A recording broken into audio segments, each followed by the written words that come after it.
श्री शिवाय नमस्तु। गणेश जी की प्रियता है दुर्वा। क्या प्रियता है? दुर्वा। कितनी दुर्वा गणेश जी को समर्पित करी जाती है? मात्र 5। कितनी? आज के जमाने में लोग गट्ठा बनाकर चढ़ा दें, वो अपनी जगह पर है। 5 दुर्वा पंचम इंद्रियों को वश में करने के लिए और भगवान के 5 जो स्वरूप हैं उनको अपने भीतर उतारने के लिए पंच। और दुर्वा में भी 3 गांठ। जब दुर्वा समर्पित करी जाती है तो उसमें नीचे दुर्वा की डंडी पर गांठ रहती है। 3 छोटी छोटी गांठें होना चाहिए। कितनी गांठ? जो भगवान को समर्पित करी जाए। जिसके घर में संपदा की कमी पड़ती हो, बीमारियां ज्यादा फैल रही हो, बहुत कष्ट हो महाराज, बहुत ज्यादा दुखी हो महाराज, कोई काम नहीं बन रहा, बहुत तकलीफ में हो, तो शमी पत्र, शमी की पत्ती, जहां गणेश जी का स्थान है वहां पर 5 शमी पत्र 5 समर्पित करें और शंकर जी के ऊपर 3 शमी पत्र समर्पित करें। बहुत ध्यान देना। 5 शमी पत्र जहां गणेश जी का स्थान है शिवलिंग में वहां समर्पित करें। 3 शमी पत्र शिवलिंग के ऊपर समर्पित करें। 1 शमी पत्र शंकर जी की चौखट पर लेफ्ट भाग में, जाते समय आपका उल्टा हाथ, जब मंदिर से निकलो तो उल्टे हाथ पर लेफ्ट भाग में शंकर जी की चौखट पर समर्पित करें 1 शमी पत्र। और महाराज घी का दिया जहां लेफ्ट भाग में आपने शमी पत्र रखा है, मंदिर में ना दिया लगाकर बाहर की ओर जहां शमी पत्र रखा है उसके ठीक साइड में एक घी का दिया लगा दीजिए।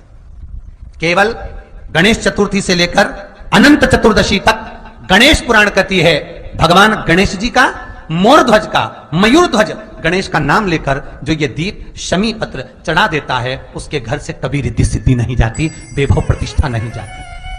कर देखो, गणेश जी महाराज और एक शंकर जी, ये 2 देवता ऐसे हैं जिन पे तुलसी नहीं चढ़ती। शंकर पर तुलसी चढ़ा दो तो व्यक्ति रोगीला होता चले जाता है, और गणेश जी को तुलसी चढ़ा दो तो व्यक्ति के घर का धन छिन्न हो जाता है महाराज। इसलिए गणेश जी के भोजन में तुलसी नहीं डलती,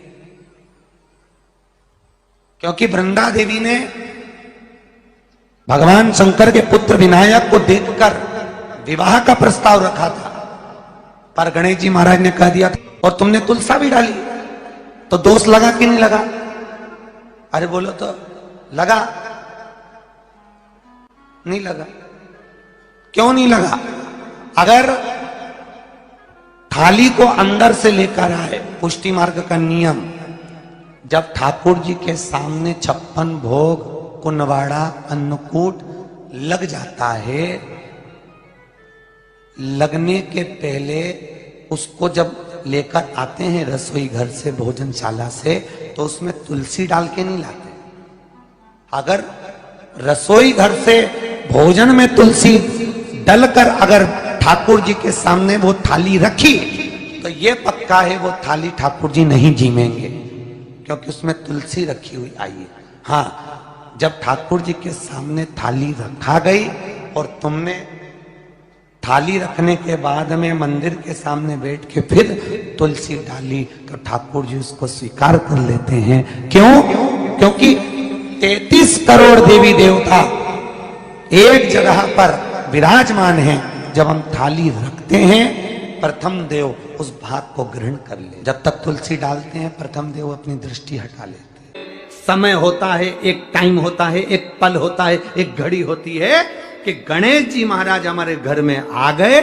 गणेश जी की सबसे पहली जो आरती हो, उस आरती के समय पर अगर धूप बत्ती जलाई जाए या गोबरी को जलाकर उसमें गूगल छोड़ी जाए और गूगल छोड़ने के बाद गणेश जी का नाम ध्रुम वर्ण कह दिया जाए तो गणेश जी को तुम्हारे घर की पूजा स्वीकार करना पड़ती है। बस वो समय हम जानते,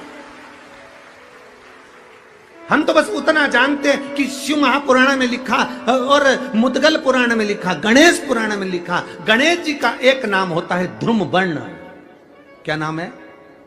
ध्रुम वर्ण गणेश जी का एक नाम होता है। जब हम धूप जलाकर और धूप लगाने के बाद में गणेश जी की सबसे पहली आरती करने के पहले अगर हम सबसे पहली आरती गणेश जी की कर रहे हो, अपने घर में स्थापना कर रहे हो, बिठा रहे हो, और तुम चाहते हो कि गणेश जी मेरे घर में आके मेरी पूजा को स्वीकार करें और जो मांगू मेरा गणेश मुझे दे 10 दिन के अंदर, तो पहला नाम लेकर पुकार लेना ध्रुम वर्ण विनायक बैठो। बस काम हो गया, वो फ्री होकर आता। सुंदर जोड़ी थी शंकर और पार्वती की, सही है कि गलत है? कभी नहीं झगड़ते थे। इसलिए पृथ्वी पर ना तो लक्ष्मी जी के व्रत हैं, ना ब्रह्माणी के व्रत हैं, ना इंद्राणी के व्रत है। अगर पूरी पृथ्वी पर सबसे ज्यादा व्रत किसके हैं? माता पार्वती। तीज का व्रत किसका?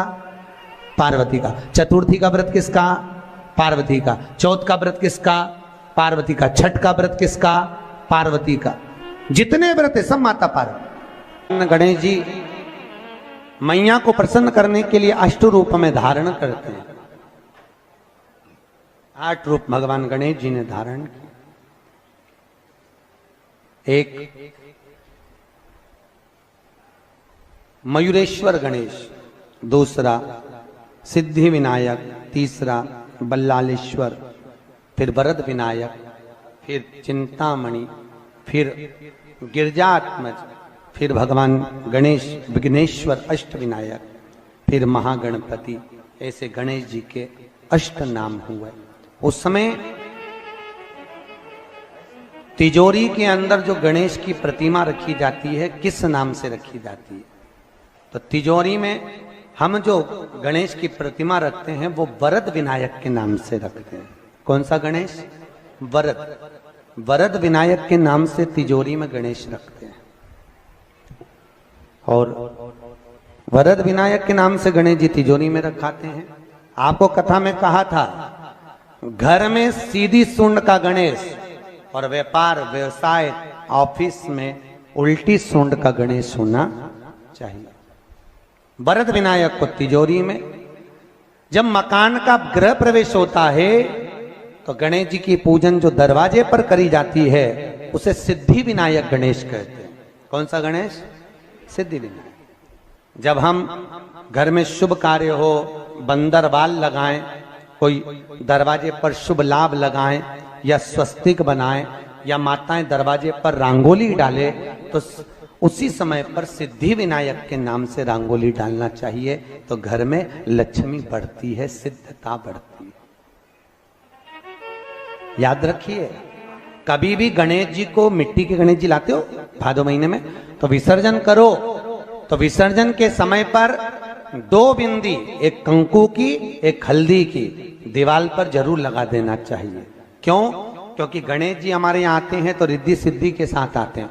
पर जब गणेश जी जाते हैं, अगर हम बिंदी नहीं लगाते हैं तो गणेश जी अपनी रिद्धि सिद्धि को साथ में लेकर चले जाते हैं। पति के साथ पत्नी वापिस चली जाती है। जब हम बिंदी लगाते हैं तो उसका मतलब होता है कि हमारे घर की बहू हमारे घर में रहे, बेटा भले भ्रमण के लिए जाए। तो गणेश जी जाते हैं, रिद्धि सिद्धि घर में रह जाती है। इसलिए रिद्धि सिद्धि को घर में रखने के लिए 2 बिंदी लगाना चाहिए, एक कुंकू की, एक हल्दी। रिद्धि सिद्धि। गणेश जी की प्रियता है दुर्वा। क्या प्रियता है? दुर्वा। कितनी दुर्वा गणेश जी को समर्पित करी जाती है? मात्र 5। कितनी? आज के जमाने में लोग गट्ठा बनाकर चढ़ा दें, वो अपनी जगह पर। 5 दुर्वा पंचम इंद्रियों को वश में करने के लिए और भगवान के 5 जो स्वरूप हैं उनको अपने भीतर उतारने के लिए 5 दुर्वा। और दुर्वा में भी 3 गांठ। जब दुर्वा समर्पित करी जाती है तो उसमें नीचे दुर्वा की डंडी पर गांठ रहती है, 3 छोटी छोटी गांठें होना चाहिए। चतुर्थी का जो व्रत करने वाली होती हैं, जो चतुर्थी का पूजन करने वाली होती हैं, उनके भीतर का एक भाव होता है कि जैसे ही शाम का समय आए चंद्रदेव का पूजन करें। चंद्र जब प्रकट हो जाए, कलश भर लिया, उसके नीचे आखा दाना रख दिया, चावल गेहूं जो भी आप रखते हो पूजन के लिए, ऊपर पात्र आदि रख दिया, जलाशय, फिर अपन ने घी का दिया लगाकर पूजन भी कर ली। तो जो चतुर्थी का पूजन करने वाली होती है, जो चतुर्थी का नियम व्रत धारण करने वाली होती है, बड़ी बड़ी चतुर्थियां करती हैं या उसका नियम धारण करती हैं, तो चतुर्थी का जो पूजन करती है वो किस चीज के लिए होता है? केवल संतान, पुत्र, परिवार, हमारा कुटुंब, हम जिस कुल में हैं, हमारा कुल वैभव की ओर बढ़े, संपदा की ओर बढ़े और उसकी आयु बढ़े, उसकी आयु बढ़े, वैभव बढ़े। बहुत ध्यान दीजिएगा महाराज, चतुर्थी की पूजन में जो आप आखा दाना रखते हो, गेहूं वगैरह कुछ भी जो रखते हो, उसकी बड़ी महत्वता होती है महाराज। यहां तक कहा गया है, चतुर्थी की कथा तो आप लोग पढ़ते होंगे, जो लोग पढ़ते हैं उनको मालूम होगा। चतुर्थी की कथा में लिखा है, चौथ माता के व्रत में वर्णन किया गया है कि वो आखा दाना जो रखा जाता है, मान लो कोई जरूरी काम होता है तभी आखा दाना को रखा जाता है, संभाल के रखते हैं कि हम इस काम के लिए जा रहे हैं और हमारा ये कार्य सफल होना चाहिए। तो जिसने चतुर्थी का व्रत करा है, जिसने चंद्रदेव का पूजन करा, चतुर्थी का व्रत करा, वो गणेश जी से विनती करके वहां से 2-4 आखा दाना उठा ले, और जो व्यक्ति का काम अटक रहा है अपने ही घर का, पर दूसरे कुल को नहीं देना, अपने ही कुल के अंतर्गत जो काम अटक रहा है उसकी जेब में, उसके पन्नू में उस चीज को रख दिया जाए। तो चतुर्थी जो अगली आती है, जैसे आप महीने की करते हो तो महीने की, और आप जैसे करते हो कि 4 अलग बड़ी बड़ी चतुर्थी करते हो तो उसके अनुसार आपका कार्य सिद्ध होता ही है। उस आखे दाने का इतना महत्व होता है क्योंकि चतुर्थी का व्रत करने वाली माता जब व्रत करती है तो स्वयं चतुर्थी की कथा में लिखा हुआ है कि पार्वती जी गणेश जी से चतुर्थी की कथा बचवाती। चतुर्थी की कथा बाची किसने थी? स्वयं गणेश जी महाराज ने। और सुनी किसने थी? माता पार्वती। बाचने वाले गणेश जी थे, सुनने वाली माता पार्वती। तो चतुर्थी की कथा जब होती है तो उसको स्वयं गणेश जी बाच रहे हैं। तो व्रत कौन सुन रही है? माता पार्वती। और आपने जो आखा दाना लिया वो गणेश जी के भाव से लिया, गणेश जी से निवेदन करके, विनय करके, प्रार्थना करके उसको प्राप्त किया। जितने आस्था चैनल पर कथा सुन रहे हो, जितने फेसबुक और यूट्यूब पर सुन रहे हो, और जितने इस छत्तीसगढ़ की पावन धरा पर बैठकर सुन रहे हो, बहुत सावधानी से सुनना। एक छोटा सा कपूर का टुकड़ा जब आरती में जलाया जाता है तो ये कपूर क्यों जलाते हैं? इस कपूर का महत्व क्या है? इस कपूर का कारण क्या है? ये कपूर है कौन जिसको हम आरती में जलाते? क्या जरूरत इस कपूर को आरती में जलाने की? क्या जरूरत इसको यज्ञशाला में जलाने की? क्या जरूरत है इस कपूर को पूजन में जलाने की? स्वयं गुरु बाबा कहते हैं, यदि कोई आरती में, पूजन में, घर में एक कपूर का टुकड़ा आरती के बाद में जब समर्पित करेगा तो उसको अश्वमेध यज्ञ का पुण्य प्राप्त हो जाएगा। अश्वमेध यज्ञ के पुण्य को पाने के लिए कपूर का टुकड़ा आज भी आरती में जलाया जाए।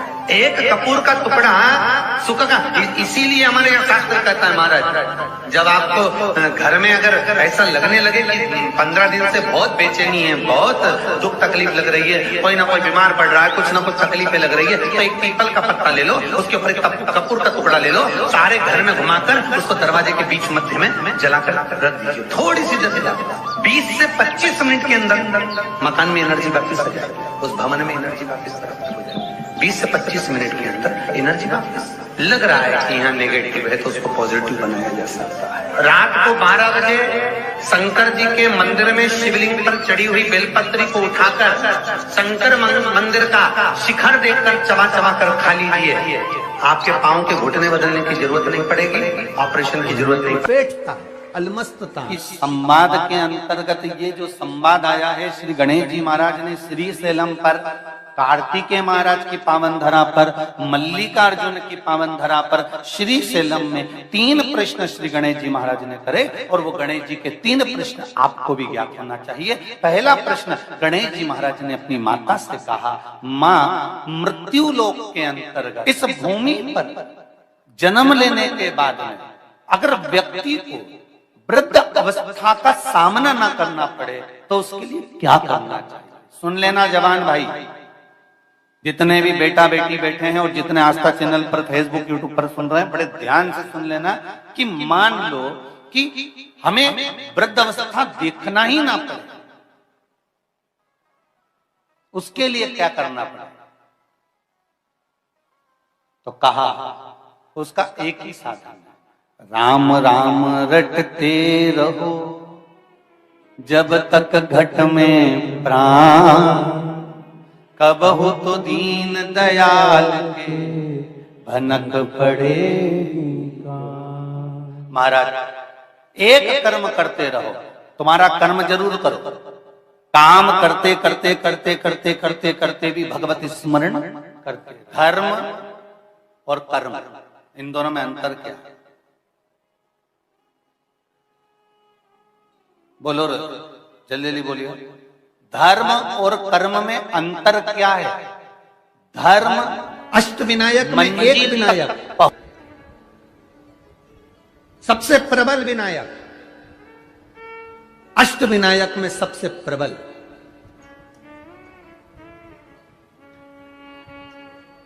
जहां के वृक्ष भी